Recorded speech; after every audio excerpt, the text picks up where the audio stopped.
Tubahaye ikaze bakunzi bacu, tubashimiye ko mukomeje gukurikira ibiganiro ndetse n'inkuru z'urukundo tugenda tubagezaho. Iyi ni channel yacu kandi yanyu kandi nshyashya, tubasaba kugira mukore subscribe, mukore share kuri video zose tuba twagiye tubagezaho, ndetse mutubwire muri comment icyo mwifuza ko twagarukaho. Ni ijambo ry'umutima.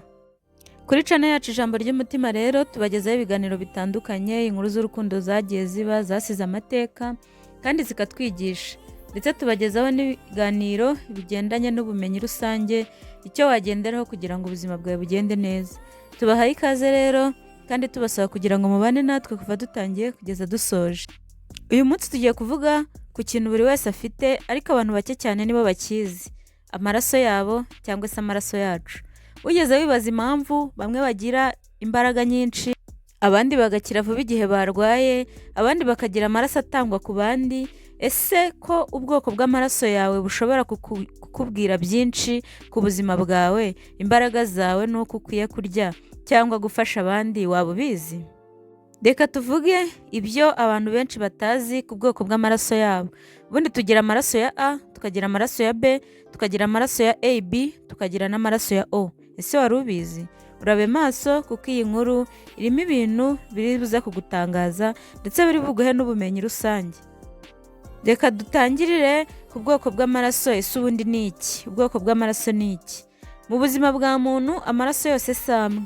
Hari ubwoko bune bw'ingenzi bw'amaraso ya muntu.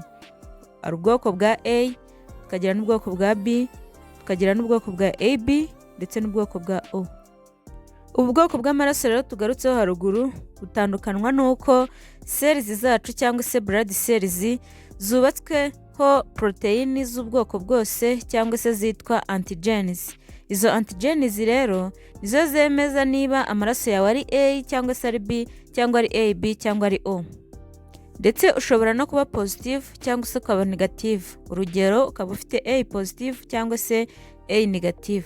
Ibi rero nibyo bishobora kuba amaraso yawe yatandukanywa n'ay'abandi, kuko wowe waba ufite A undi akaba afite A positive. Reka dukomeze tuvuga ku ibanga ryishe mu maraso yawe. None se buri bwoko bw'amaraso busobanuye iki? Dore ibintu abantu benshi batazi. Type A cyangwa se ubwoko bw'amaraso bwa A. Abantu bafite ubu bwoko bw'amaraso bwa A bakunze kuba calme, bakunze kuba disciplined ndetse na organized.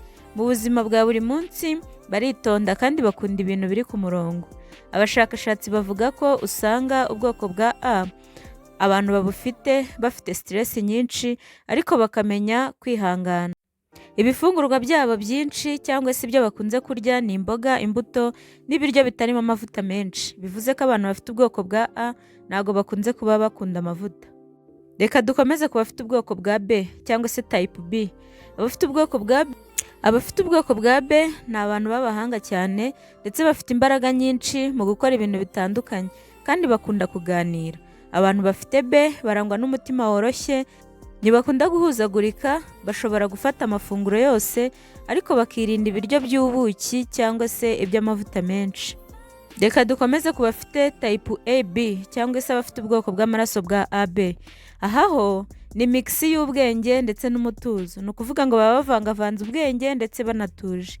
Abafite amaraso ya AB cyangwa se abafite amaraso ya AB bafite ubushobozi bwo guhuza imico itandukanye kandi bashobora kuba abayobozi beza, barangwa n'impuhwe nyinshi ariko nanone ntibihutira gufata imyanzuro. Nibo bafite amahirwe menshi yo guhura neza n'amoko y'amaraso yose. Ni ukuvuga ngo umuntu ufite ubwoko bw'amaraso bwa AB niwe ufite amahirwe menshi yo kuba yahuza cyangwa se yahuza n'abandi bose bafite amaraso yaba ya A, yaba ya O, yaba ya B, kugira ngo bashobore kuba batangana amaraso. Reka dukomeze kuri type O cyangwa se abantu bafite ubwoko bw'amaraso bwa O. Aha ho niho haturuka ijambo rya universe donor. Abantu bafite amaraso ya O bashobora gutanga amaraso ku bantu bose kuko amaraso yabo atagira antigens. Ni abantu bakunda gukora, bafite imbaraga kandi bakunda kugera ku ntego zabo. Abafite ubwoko bwa O positive nibo benshi ku isi kandi usanga ari abayobozi n'abahanga mu gukora no gukorana n'abandi. Reka dukomeze tuvuga ubundi kuki buri wese cyangwa se buri muntu wese ukiriho akeneye kumenya ubwoko bw'amaraso ye. Hari impamvu nyinshi zituma ari ingenzi kumva cyangwa se kumenya ubwoko bw'amaraso yawe. Reka tuvuge zimwe muri izo kugira ngo zigutere imbaraga zo kuba wabasha kumenya ubwoko bw'amaraso yawe. Impamvu ya mbere, mu gihe cy'uburwayi cyangwa impanuka, kumenya amaraso yawe bituma abaganga bakuvura vuba kuko bibafasha kumenya amaraso bashobora kuba bagutera mu gihe wagize ikibazo cy'amaraso. Ni ukuvuga ngo niba ufite amaraso ukaba utazi ubwoko bwayo, bibasaba imbaraga nyinshi kugira ngo babanze kuyapima, babanze no kuguhuriza n'andi yose bafite kugira ngo bamenye ayo kugutera. Kuvuga ngo mu gihe uyazi bibafasha kuba bagutera amaraso byihuse kandi bidasabye umwanya munini. Impamvu ya kabiri ni mu gihe uri gutanga amaraso. Si buri wese ushobora kuguhereza amaraso. Urugero O negative ni amaraso ashobora gutangwa kuri buri muntu, naho AB positive yo ikakira amaraso yose. Ni nk'uburyo bwa universal giver na universal receiver. Impamvu ya gatatu ituma ari ingenzi kuba wamenya ubwoko bw'amaraso yawe ni mu isano ry'umuryango cyangwa se parentage cyangwa pregnancy. Igihe umugore atwite afite rihaso negative naho umugabo ari positive, hari igihe bigira ingaruka ku mwana. Niyo mpamvu abaganga basaba abantu bose kumenya amaraso yabo mbere yo kubyara.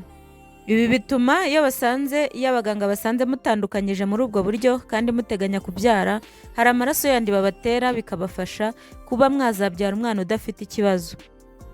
Murumva rero ko ari ingenzi kuba wamenya amaraso yawe mbere y'uko ushinga umuryango cyangwa se ugira urugo, kugira ngo utazabyara umwana ufite ikibazo byaratewe n'uko utazi ubwoko bw'amaraso yawe.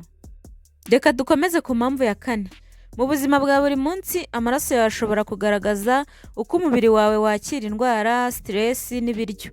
Urugero, mu gihe amaraso yawe akwemerera kutarya amavuta cyangwa se kutarya ibintu bifite amavuta menshi, ushobora kubyirinda mu gihe wabuze ubwoko bwayo. Ni ukuri kandi niko kuri, kumenya amaraso yawe si ibisanzwe ndetse si n'ikintu ukwiriye gutinza.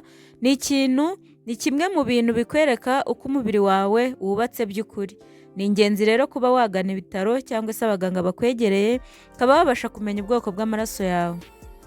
Reka dukomeze ku bintu by'ingenzi ku maraso yawe by'ibanga abantu benshi badakunze kumenya. Wamenya ko amaraso yawe ashobora kugaragaza personality traits zawe. Nubwo bitari 100% scientifique, mu bihugu nka Japan cyangwa se Korea, abantu basaba akazi bavuga ubwoko bw'amaraso yabo.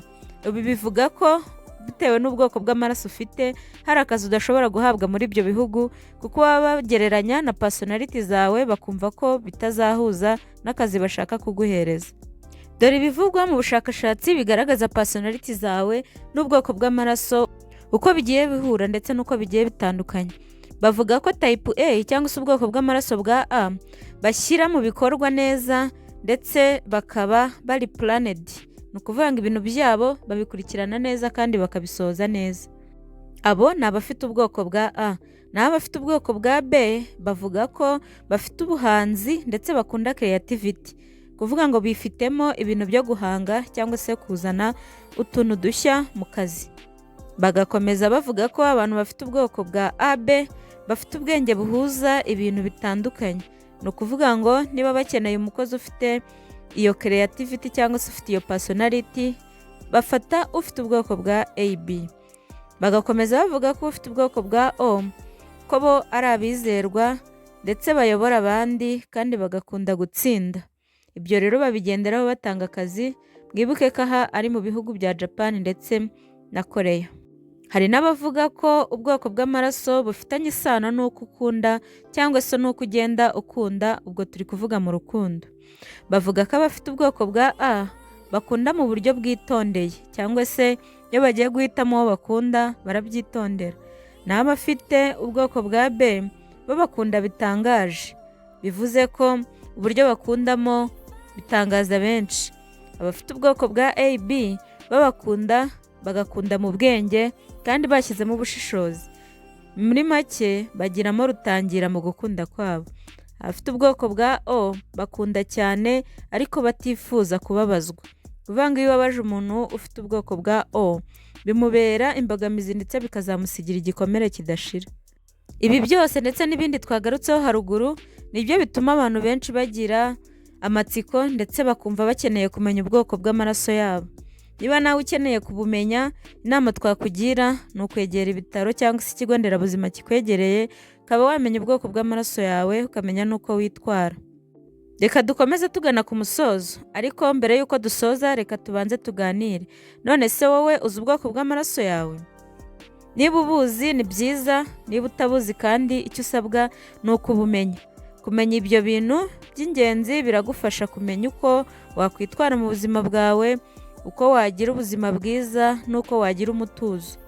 Ubwoko bw'amaraso ni nk'imikono y'Imana mu buzima bwawe, buratandukanye ariko bwose burakenerwa mu isi y'abazima. Nta bwoko bwiza cyangwa bubi bubaho, buri bwoko bufite impano yabwo nk'uko buri muntu wese afite ubumuntu bwe. Mwakoze cyane kubana natwe kandi mwakoze kuba mwumvisha iyi nkuru y'amaraso. Niba wayikunze kora subscribe, ukande like kandi usangize n'abandi kugira ngo nabo bamenye ibanga riri mu maraso yabo. Tubashimiye ko mwabanye natwe kandi turabasaba kugira ngo mukomeze kubana natwe mu biganiro byose tugenda tubageza.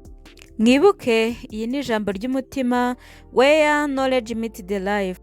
Murabeho kandi mujye mwibuka ko knowing your blood is knowing your life. Mwakoze cyane kubana natwe, mujye muri comment mutubwire icyo mwifuza ko twazagarukaho ubutaha. Naho inkuru zacu nakagaruka,